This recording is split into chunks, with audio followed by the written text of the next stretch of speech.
নমস্কাৰ। UPS অৰ্থাৎ unified pension scheme আৰু NPS এই দুটাৰ মাজত কোনটো ভাল হ'ব? এই প্ৰশ্নটি মোক বহুতে সুধিছে। প্ৰশ্নটিৰ উত্তৰ যদি পোনপটীয়াকৈ দিওঁ তেতিয়াহ'লে UPS আৰু NPS কোনোটোৱেই ভাল নহয়। যদি ভাল হ'লহেঁতেন তেতিয়াহ'লে মুখ্যমন্ত্ৰী ডাঙৰীয়াই বা কেন্দ্ৰীয় চৰকাৰে 2005 চনৰ আগৰ পৰা এপইণ্টমেণ্টৰ প্ৰচেছ চলা আৰু 2005 চনৰ পাছত এপইণ্টেড সকলকো UPS দিলেহেঁতেন, তেওঁলোকৰ কাৰণে OPS বেক নকৰালেহেঁতেন। গতিকে এক কথাত যদি ক'ব যাওঁ তেতিয়াহ'লে UPS আৰু NPS দুইটাই বেয়া। আমি কোনোটোকে একমুখে আঁকোৱালি লোৱাটো উচিত নহ'ব। কিন্তু গণতন্ত্ৰ দিৱসৰ দিনা মুখ্যমন্ত্ৰী ডক্টৰ হিমন্ত বিশ্ব শৰ্মাই ঘোষণা কৰে যে অহা 1 এপ্ৰিলৰ পৰা অসম চৰকাৰৰ কৰ্মচাৰীৰ বাবে ৰাজ্য চৰকাৰে কাৰ্যকৰী কৰিব UPS অৰ্থাৎ ইউনিফাইড পেঞ্চন স্কিম।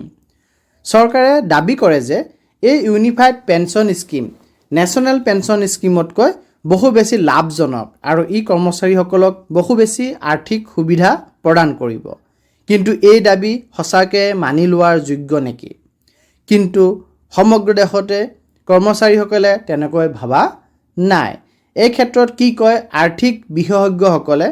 এই ভিডিঅ'ত সেই হিচাপ নিকাচ আৰু উদাহৰণে চাওঁ আহক কোনটো প্ৰকৃততে লাভজনক, NPS নে UPS।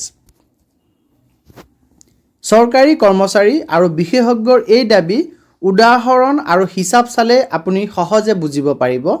কিন্তু ইয়াৰ পূৰ্বে এটা বিষয় আপুনি ভালকৈ বুজা উচিত যে চৰকাৰে এজন কৰ্মচাৰীক অৱসৰ গ্ৰহণৰ সময়ত জমা হোৱা মুঠ ধন পৰিশোধ কৰাৰ পৰিৱৰ্তে কেৱল নিৰ্দিষ্ট ধনহে দিব বুলি UPSত চৰকাৰে নিয়ম বান্ধি দিছে। এইটো এই আঁচনিৰ আটাইতকৈ ডাঙৰ আসোঁৱাহ বুলি দাবী কৰি চৰকাৰী কৰ্মচাৰীসকলে ইয়াৰ তীব্ৰ বিৰোধিতা কৰিছে। অৰ্থাৎ আপুনি আপোনাৰ দৰমহাৰ ধনৰ পৰা কাটি ৰখা ধন তেওঁলোকে আপোনাক উভতাই নিদিয়ে। তাৰে এটা হিচাপত 10%কৈ 6 মাহৰ মূৰে মূৰে এটা হিচাপ ধৰি সেইমতে দিব। সেই বিষয়ে মই ইয়াত আপোনালোকক হিচাপ জনাব চেষ্টা কৰিম। All teachers and employees welfare association উত্তৰ প্ৰদেশৰ ৰাজ্যিক উপদেষ্টা ডক্টৰ আনন্দবীৰ সিঙে এই প্ৰসংগত NPS আৰু UPSৰ সুবিধা অসুবিধা সন্দৰ্ভত এক হিচাপ গণনা কৰি এই প্ৰতিবেদনত আগবঢ়াইছে। ধৰা হওক এজন কৰ্মচাৰীয়ে 25 বছৰে কাম কৰি আছে। এই সময়ছোৱাৰ ভিতৰত কৰ্মচাৰীজনে NPS আৰু UPS লৈ দিয়া বৰঙণি আৰু চৰকাৰে দিয়া বৰঙণিকে ধৰি দুইখন আঁচনিতে লাভ কৰা পেঞ্চন আৰু হাতত থকা ধনৰ পৰিমাণৰ আমি হিচাপ কৰিম। ধৰা হওক এজন কৰ্মচাৰীৰ গড় দৰমহা 80,000 টকা আৰু তেওঁ 25 বছৰ ধৰি কাম কৰি আছে। এই হিচাপ অনুসৰি NPSত কৰ্মচাৰীজনৰ দৰমহাৰ 10% আৰু চৰকাৰে 14% বৰঙণি আগবঢ়ায়। এই ক্ষেত্ৰত প্ৰতিমাহে কৰ্মচাৰীজনৰ দৰমহাৰ 24% NPSত জমা হয়। যদি গড় দৰমহা 80,000 টকা হয় তেন্তে NPSত কৰ্মচাৰীজনৰ মাহেকীয়া বৰঙণি গড় হিচাপত হ'ব 19,200 টকা। ধৰা হওক NPSত ৰিটাৰ্ণ পাব 9%, যিহেতু মাৰ্কেট ৰিস্কৰ ওপৰত ই নিৰ্ভৰ কৰিব। গতিকে 9% আমি ধৰি লৈছোঁ। এই হিচাপত কৰ্মচাৰীজনৰ 25 বছৰত মুঠ বিনিয়োগ হ'ব 57,60,000 টকা। ইয়াৰ লগত ৰিটাৰ্ণ যোগ কৰিলে 2,16,86,983 টকাৰ এক পুঁজি NPSত সৃষ্টি হ'ব 80,000 টকা গড় দৰমহা পোৱা এজন ব্যক্তিৰ। 2,16,00,000 আমি ৰাউণ্ড ফিগাৰত ধৰিব পাৰোঁ। এইবাৰ যদি UPSৰ বিষয়ে চোৱা যায়, ইয়াত কৰ্মচাৰীজনৰ দৰমহা মাত্ৰ 10% বৰঙণিৰ বিপৰীতে 18.5% বৰঙণি আগবঢ়াব চৰকাৰে। অৰ্থাৎ NPSৰ 14%ৰ তুলনাত UPSত কিন্তু 18.5% অৰ্থাৎ অধিক ধন আগবঢ়াব চৰকাৰে। এই হিচাপত কৰ্মচাৰীজনৰ প্ৰতি মাহৰ দৰমহাৰ 28.5% UPSলৈ যাব, যোনটো NPSৰ ক্ষেত্ৰত 24% আছিলে। আৰু হিচাপত 22,800 টকা UPSলৈ যাব, যোনটো NPSৰ ক্ষেত্ৰত 19,200 টকা আছিলে। 25 বছৰত 40,000 টকা বিনিয়োগ হ'ব আৰু 9% সুদৰ হিচাপত যদি ধৰা হয় তেতিয়াহ'লে ৰাউণ্ড ফিগাৰত 2,57,00,000 টকাৰ পুঁজি হ'ব, যোনটো NPSৰ ক্ষেত্ৰত 2,16,00,000 আছিলে, অৰ্থাৎ ইয়াত অধিক হ'ব। আকৌ যদি আমি NPSৰ ক্ষেত্ৰত দেখাওঁ তেতিয়াহ'লে অৱসৰ গ্ৰহণৰ সময়ত 60% অৰ্থাৎ 1,30,00,000 টকা ৰাউণ্ড ফিগাৰত কৰ্মচাৰীজনে লাভ কৰিব আৰু বাকী থকা ধনৰ পৰা এনুইটি ক্ৰয় কৰা হ'ব, যাৰ ওপৰত ধৰা হওক 6% বাৰ্ষিক সুতৰ হাৰত প্ৰতি মাহে 43,374 টকা পেঞ্চন লাভ কৰিব।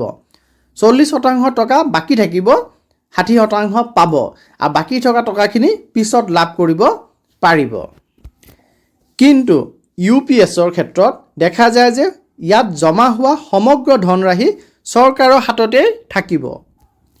চাকৰি কাল শেষ হোৱাৰ পিছত লামচাম হিচাপে 80,000 টকা গড় দৰমহা হিচাপত ধৰিলে 24 লাখ টকা কৰ্মচাৰীজনে লামচামত পাব আৰু ইয়াৰ হিচাপটো এইদৰে ধৰে যে 6 মাহৰ মূৰে মূৰে কৰ্মচাৰী দৰমহাৰ 10% যোগ কৰা হ'ব। এইদৰে যদি 25 বছৰ 80,000 টকাকৈ ৰাখোঁ তেন্তে প্ৰতি 6 মাহৰ মূৰে মূৰে 80,000 টকা 10 মাহ 10% 8,000 আৰু 6 মাহত 8 গুণ 48,000 টকা যোগ হ'ব। এইদৰে 25 বছৰত 6 মাহৰ দুটাকৈ আহে, গতিকে 50টা 6 মাহৰ এককালীনভাৱে 24 লাখ টকা লামচাম প্ৰদান কৰা হ'ব আৰু পেঞ্চন হ'ব শেষৰ মৌলিক দৰমহাৰ 50% আৰু যদি আমি ধৰি লওঁ মৌলিক দৰমহা শেষত 1 লাখ টকা তেতিয়াহ'লে পেঞ্চন মাহে 50,000 টকা পাব, অৰ্থাৎ পেঞ্চন হিচাপে পাব 50,000 টকা আৰু লামচাম হিচাপে পাব 24 লাখ টকা। একেই দৰমহা হিচাপত যোনটো NPSৰ ক্ষেত্ৰত লামচামত আছিলে 1,30,00,000 টকা আৰু পেঞ্চনৰ ক্ষেত্ৰত আছিলে 43,000 টকা, অৰ্থাৎ লামচামত 1,30,00,000 টকা অৰ্থাৎ বহুত বেছি এটা এমাউণ্ট পাব আৰু পেঞ্চনৰ ক্ষেত্ৰত 7,000 মান টকা কমকৈ পাব NPSত UPSৰ তুলনাত। আমি যদি ওপৰৰ গণনাখিনি অনুসৰণ কৰিব পাৰোঁ তেন্তে আমি দেখা পাম যে NPSত 43,000 টকা পেঞ্চন লাভ কৰিম, লগতে আমি প্ৰায় 2,17,00,000 টকা লামচাম পুঁজি হিচাপেও লাভ কৰিম। একে সময়তে UPSত মাত্ৰ 24 লাখ টকাৰ এক পুঁজি লাভ কৰিম আৰু বাকী 2,33,00,000 টকা চৰকাৰে নিজৰ লগত ৰাখিব, সেই ধন ঘূৰাই দিয়াৰ কোনো ব্যৱস্থা নাই। বিনিময়ত আমাক NPSতকৈ মাত্ৰ 7,000 টকা বেছি পেঞ্চন দিব, অৰ্থাৎ NPSত আমি 43,000 টকা পেঞ্চন পাই আছিলোঁ, কিন্তু UPSত আমি 50,000 টকা পেঞ্চন পাম, কিন্তু 2,33,00,000 টকা চৰকাৰে নিজৰ হাতত ৰাখি দিব এই 7,000 টকা বেছিকৈ পেঞ্চন দিয়াৰ বাবদ। এনে পৰিস্থিতিত আমি NPSৰ তুলনাত UPSক কি দিশৰ পৰা লাভজনক বুলি উল্লেখ কৰিব পাৰোঁ। যদি আমি NPSত লাভ কৰা 1,30,00,000 টকা এটা FD কৰি ৰাখোঁ, যাৰ ওপৰত যদি আমি 6% সুদ দিয়া হয় তেতিয়াও আমি প্ৰতি মাহে 65,000 টকা লাভ কৰিম। যদি আমি ইয়াৰ সৈতে এনুইটিত লাভ কৰা 43,000 টকা যোনটো আমি পেঞ্চন হিচাপে পাই থাকিম যোগ কৰোঁ তেন্তে আমাৰ মাহিলী পেঞ্চন 65,000 আৰু 43,000 যোগ কৰিলে 1,08,000 টকা হ'ব, যিটো UPSৰ মাহিলী পেঞ্চন 50,000 টকাতকৈ বহুত গুণে বেছি হৈ আছে। আৰু লগতে আমি UPSত লাভ কৰা 24,000 টকা যোনটো লামচাম আছিল সেইটোকো যদি আমি FD কৰোঁ বুলি ধৰোঁ তেন্তে প্ৰতি মাহে 6% সুদৰ হাৰত 12,000 টকা লাভ কৰিব। যদি ইয়াক পেঞ্চনত যোগ কৰা হয়, অৰ্থাৎ পেঞ্চন যি 50,000 আছে তাৰ লগত যদি আমি এই 12,000 যোগ কৰোঁ তেতিয়াহ'লে 62,000 টকা হ'ব। আনহাতে NPSত একে পৰিমাণৰ ধন 1,08,000 হ'ব, অৰ্থাৎ 46,000 টকা বেছি হ'ব। তাৰ ওপৰত 1 কোটি টকাৰ অধিক পুঁজিও থাকিব, যিটো UPSৰ পৰা কাঢ়ি লোৱা হৈছে বুলি স্পষ্টকৈ দাবী কৰিব পাৰি। গতিকে সম্পূৰ্ণ ভিডিঅ'টিত আপোনালোকক গোটেই কম্পেৰিজন দিবলৈ চেষ্টা কৰা হ'ল 80,000 টকা গড় দৰমহা ধৰি লৈ পেলাই আৰু 25 বছৰ চাকৰিকাল ধৰি লৈ পেলাই, যোনটো চাকৰিকাল হ'লে আটাইতকৈ বেছি বেনিফিট UPSত পোৱা যাব, তাতকৈ কম চাকৰিকাল হ'লে বেনিফিট কম পোৱা যাব বুলি সকলোৱে ধাৰণা কৰিছে।